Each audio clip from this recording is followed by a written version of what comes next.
Good morning, students. Oxford Public School welcomes you. Myself Sandeep Nehra, your political science teacher. We are studying about chapter 4 executive. Today's our topic is temporary executive.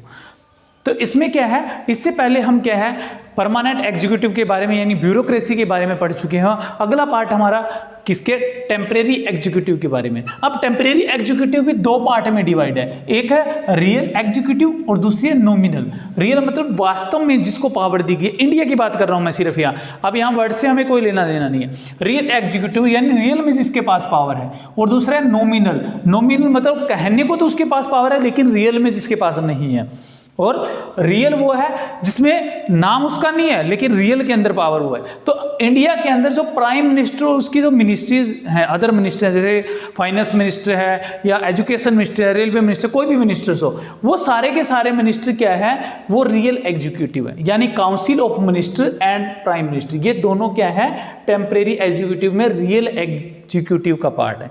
जबकि nominal जो नाम मात्र का, वो India के अंदर president है power, यानी कहने को प्रेसिडेंट के पास से तो सारी पावर्स हैं लेकिन रियल के अंदर उसके पास एक भी पावर नहीं है, वो सिर्फ और सिर्फ नॉमिनल एग्जीक्यूटिव नाम मात्र का मुखिया है। तो अब आज का हमारा टॉपिक काउंसिल ऑफ मिनिस्टर के बारे में है। नेक्स्ट में हम प्राइम मिनिस्टर के और फिर प्रेसिडेंट के बारे में पढ़ेंगे। तो सबसे पहले काउंसिल ऑफ मिनिस्टर के बारे में पढ़ें। काउंसिल ऑफ मिनिस्टर जो है वो टेम्परेरी एग्जीक्यूटिव में रियल एग्जीक्यूटिव का पार्ट है। यानी एक ऐसी मिनिस्ट्री है जिसके अंदर प्राइम मिनिस्टर और अदर्स मिनिस्टर को ऐड किया जाता है, यानी जो प्राइम मिनिस्टर है वो इसी का एक पार्ट माना जाता है। तो काउंसिल ऑफ मिनिस्टर आर्टिकल 74 के अंदर, आर्टिकल 74 में क्या है कहा गया है, कंप्लीटली कहा गया है कि हमारे कॉन्स्टिट्यूशन में कि प्रेसिडेंट की एडवाइस के लिए क्या होगी, एक काउंसिल ऑफ मिनिस्टर होगी। एक क्या होगी, काउंसिल ऑफ मिनिस्टर होगी, जिसका जो चीफ होगा, हेड होगा, वो कौन होगा, प्राइम मिनिस्टर होगा। यानी इतना लिखा है कि क्या होगा, प्रेसिडेंट की एडवाइस के लिए एक क्या होगी, काउंसिल ऑफ मिनिस्टर होगी, और उस काउंसिल ऑफ मिनिस्टर का हेड कौन होगा, प्राइम मिनिस्टर होगा। तो ये हमारे आर्टिकल 74 में काउंसिल ऑफ मिनिस्टर को फॉर्मेशन के बारे में बताया। आर्टिकल 75 में लिख दिया कि प्रेसिडेंट क्या है, उस काउंसिल ऑफ मिनिस्टर को बनाएगा।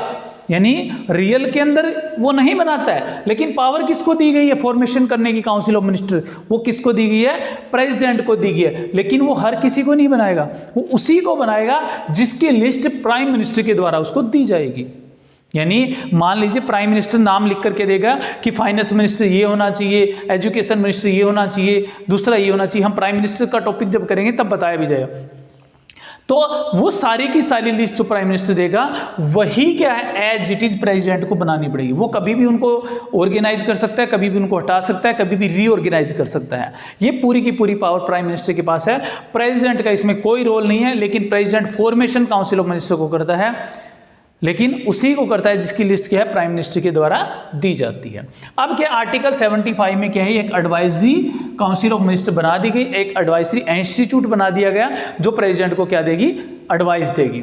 अब क्या है, ये काउंसिल ऑफ मिनिस्टर। अब काउंसिल ऑफ मिनिस्टर के टाइप्स कितने, इसमें वैसे तो 3 टाइप्स के मिनिस्टर है, 3 टाइप्स के मिनिस्टर है, लेकिन 4th पार्ट है, इसमें कोई मिनिस्टर नहीं होता लेकिन इनकी हेल्प के लिए बनाया गया।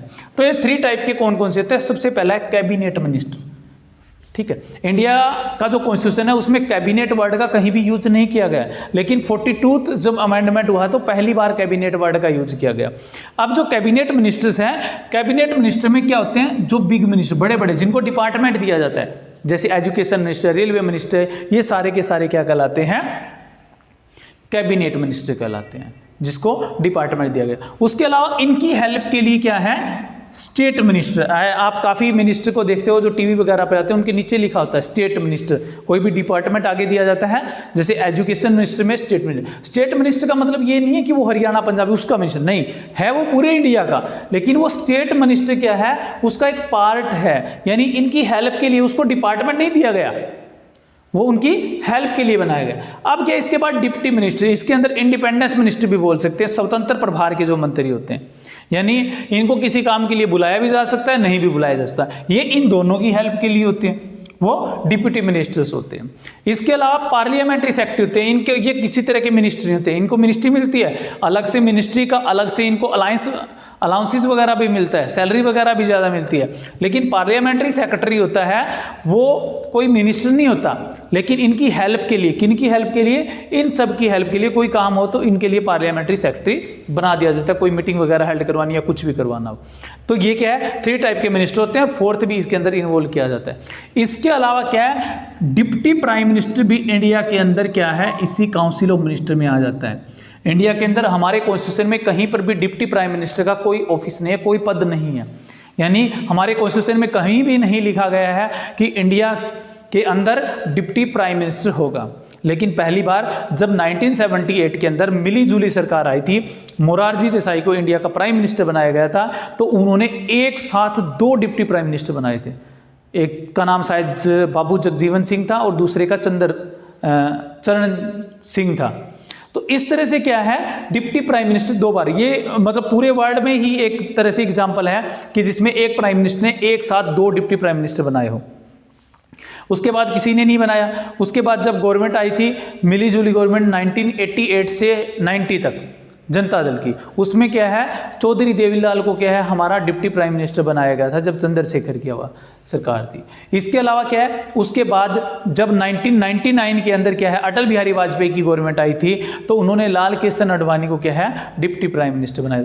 तो कहने का मतलब है, चाहे किसी स्टेट गवर्नमेंट को ले लीजिए आप, वहाँ पर डिप्टी चीफ मिनिस्टर है, इसी तरह से डिप्टी प्राइम मिनिस्टर, वो कोई भी ऑफिस नहीं है हमारे कॉन्स्टिट्यूशन के कारण, कोई पद नहीं है। ये सिर्फ क्या है, अगर कोई लीडर ऐसा हो जिसका रैंक काफ़ी हाई हो और वो किसी एक मिनिस्ट्री से सेटिस्फाई नहीं है, तो उनको डिप्टी का पद दे दिया जाता है।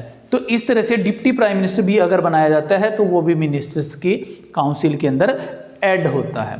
अब क्या इसका साइज क्या होना चाहिए, इसके साइज का अगर जिक्र करें तो हम इसका ये फॉर्मेशन में लिख सकते हो। अगर ये आपसे टाइप ऑफ मिनिस्टर कंपोजिशन पूछा जाए, कंपोजिशन क्या होती है काउंसिल ऑफ मिनिस्टर की, तो ये सारा का सारा उसमें आप ऐड कर सकते हो, कंपोजिशन के अंदर आएगा। काफ़ी बार क्या है क्वेश्चन भी पूछा गया है, काउंसिल ऑफ मिनिस्टर में और कैबिनेट में डिफरेंस क्या है। तो काउंसिल ऑफ मिनिस्टर तो क्या है, ये सारी है, जिसके अंदर ये 4 के 4 टाइप आ जाते हैं और डिप्टी प्राइम मिनिस्टर भी आ जाता है। लेकिन कैबिनेट के अंदर क्या है, वो सिर्फ डिपार्टमेंट वाले मिनिस्टर आते हैं, जिनको डिपार्टमेंट बनाया गया, जिसमें अदर मिनिस्टर्स आते हैं, जैसे कि एजुकेशन मिनिस्टर है, फाइनेंस मिनिस्टर है, ये वाले मिनिस्टर्स आते हैं। अब इसके साइज का जिक्र है, इसका साइज क्या है। 2003 से पहले इंडिया के अंदर इसके ऊपर कोई रूल नहीं था, कोई लॉ नहीं बनाया गया था इसका साइज कैसा होता है। तो जब कोalition की सरकारें हमारे यहाँ बनने लगी थी, 1998 के अंदर बनी थी, या ये कह सकते हैं कि 1978 से लेकर के या 79 से लेकर के 2014 तक कोalition की ही गवर्नमेंट रही है। तो 2003 में क्या किया गया, एक रूल पास किया गया, एक अमेंडमेंट पास किया गया जिसको 91th अमेंडमेंट बोलते हैं। 91th अमेंडमेंट हमारे कॉन्स्टिट्यूशन में, जिसमें ये डिसाइड किया गया, जो पास हुआ था लोकसभा में पास हुआ 16 दिसंबर को और राज्यसभा में पास हुआ 18 दिसंबर को, जिसमें ये कहा गया कि हमारी जो मिनिस्ट्रीज है यानी काउंसिल ऑफ मिनिस्टर है, उसकी संख्या यानी उसकी स्ट्रेंथ क्या नहीं होगी, 15% से ज़्यादा नहीं होगी टोटल की। अब मान लीजिए लोकसभा में हमारे क्या है 545 मेंबर है, तो इसका 15% क्या है काउंसिल ऑफ मिनिस्टर के मेंबर हो सकते हैं, सारे नहीं होंगे। तो जैसे ये निकलता है 81 के आसपास। तो इस तरह से क्या है 15% से ज़्यादा नहीं होगी। यही रूल क्या है स्टेट असेंबली में भी लागू होता है। अब बात करते हैं टेन्योर की। वैसे तो इसका टेन्योर कहीं पर भी फिक्स नहीं है, हमारे कॉन्स्टिट्यूशन में लिखा हुआ है, साफ साफ हमारे संविधान में लिखा हुआ है आर्टिकल 75 के अंदर कि जो प्रेसिडेंट है वो कभी भी इनको हटा सकता है, यानी प्रेसिडेंट की विल के ऊपर क्या है काउंसिल ऑफ मिनिस्टर रहेगी। लेकिन रियल के अंदर ऐसा नहीं है। रियल के अंदर क्या है, जब तक उनकी मेजोरिटी है लोकसभा के अंदर तब तक उनका टेन्योर है, जिस दिन मेजोरिटी खत्म उस दिन टेन्योर खत्म। या प्राइम मिनिस्टर जब चाहे अपनी क्या काउंसिल ऑफ मिनिस्ट्री को बदल भी सकता है, लेकिन रिजाइन नहीं दिला सकता, बदल सकता है, चेंज कर सकता है, खत्म नहीं कर सकता। तो मेजोरिटी ऑफ लोकसभा के ऊपर डिपेंड है। अब बात करते हैं हम पावर्स की, इनके पास पावर्स क्या क्या है, यानी क्या काम ये करती है। ठीक है, तो ये काम क्या करती है, सबसे पहला फॉर्मेशन ऑफ नेशनल पॉलिसी। अब पूरे इंडिया के अंदर मान लीजिए हमारे नेशन के अंदर क्या चाहिए, पॉलिसीज़ तो चाहिए, टाइम टाइम पे पॉलिसीज आती है। अकेला प्राइम मिनिस्टर तो सारी पॉलिसीज़ नहीं बनाता, हम बोलते प्राइम मिनिस्टर का नाम है, लेकिन उनकी पूरी मीटिंग या पूरी उनकी काउंसिल ऑफ मिनिस्टर बैठती है और वो डिस्कस करते हैं उसके ऊपर। तो ये क्या है, नेशनल पॉलिसी जो फॉर्मेशन करने का काम होता है वो किसका होता है, काउंसिल ऑफ मिनिस्ट्री का होता है। दूसरा कंडक्ट ऑफ फॉरेन रिलेशन, आप किसके साथ कैसे रिलेशन बनाने हैं, इंडिया के पाकिस्तान के साथ कैसे बनाएगा, चाइना के साथ कैसे बनाएगा, उसको रिलेशंस बेटर करने हैं या पहले से ही बिगाड़ने हैं, ये डिसीजन भी क्या है काउंसिल ऑफ मिनिस्ट्री के द्वारा लिया जाता है। नेक्स्ट है लेजिस्लेटिव फंक्शन, यानी कि उनकी विधान पालिका से संबंधित, लेजिस्लेटिव सिस्टम से जो रिलेटेड है, जैसे कि कोई सेशन बुलाना है, उसको सेशन बुलाना है, इमरजेंसी सेशन भी बुला सकते हैं। अगर क्या है किसी लॉ की ज़रूरत है, सेशन में वो बुला नहीं पा रहे, तो ऑर्डिनेंस के द्वारा भी क्या कर सकते हैं, कोई बिल ला सकते हैं। जैसे कि किसान बिल लाए गए थे ऑर्डिनेंस के द्वारा लास्ट अप्रैल के अंदर 2020 के अंदर, तो इस तरह से ऑर्डिनेंस के द्वारा भी कोई बिल क्या है लॉ बना सकते हैं वो। तो कहने का मतलब है इस तरह के काम है, कोई सेशन लाना है या कोई सेशन को आगे पोस्टपोन करना, ये सारे काम किसके है, या स्पीच तैयार करनी है प्रेसिडेंट के लिए, ये सारे के सारे काम काउंसिल ऑफ मिनिस्ट्री के होते हैं। नेक्स्ट है फाइनेंशियल फंक्शन, हमारे क्या है बजट होता है, पर ईयर बजट होता है लोकसभा के अंदर, तो जो बजट होता है एक तरह का फाइनेंशियली तो वर्क है वो, या कोई भी मनी बिल होते हैं, पैसे से संबंधित जो बिल होते हैं वो सारे के सारे क्या है काउंसिल ऑफ मिनिस्ट्री की देखरेख में होते हैं। वो लोकसभा में पेश करना है, और करता कौन है वो, फाइनेंस मिनिस्टर करता है। फाइनेंस मिनिस्टर क्या है, कैबिनेट मिनिस्ट्री तो है, जो किसका पार्ट है, काउंसिल ऑफ मिनिस्ट्री का पार्ट है। नेक्स्ट है अपॉइंटमेंट्स।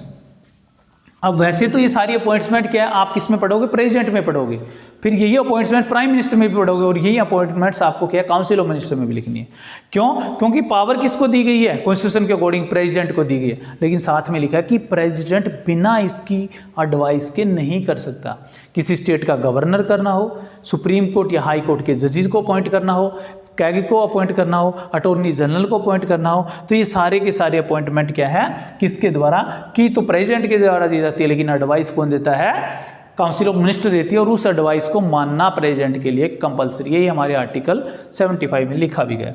एडमिनिस्ट्रेटिव फंक्शन, एडमिनिस्ट्रेशन को लेकर के, अब मान लीजिए कैबिनेट मिनिस्टर में कोई मिनिस्टर है, फाइनेंस मिनिस्टर है, तो उसका भी डिपार्टमेंट तो एग्रीकल्चर मिनिस्टर है, उसका डिपार्टमेंट में अनेक तरह के एडमिनिस्ट्रेटिव भी तो काम करते हैं, कोई IFS है, कोई IS है, कलरक वगैरह जो भी है, उन सबको सुपरविजन करने का, उनको डायरेक्ट करने का काम किसका होता है, काउंसिल ऑफ मिनिस्ट्री, यानी इसी के डिपार्टमेंट का, जो उसका मिनिस्टर बनाया गया उसी का तो ये भी इसका वर्क है। नेक्स्ट है coordination of activities of various department.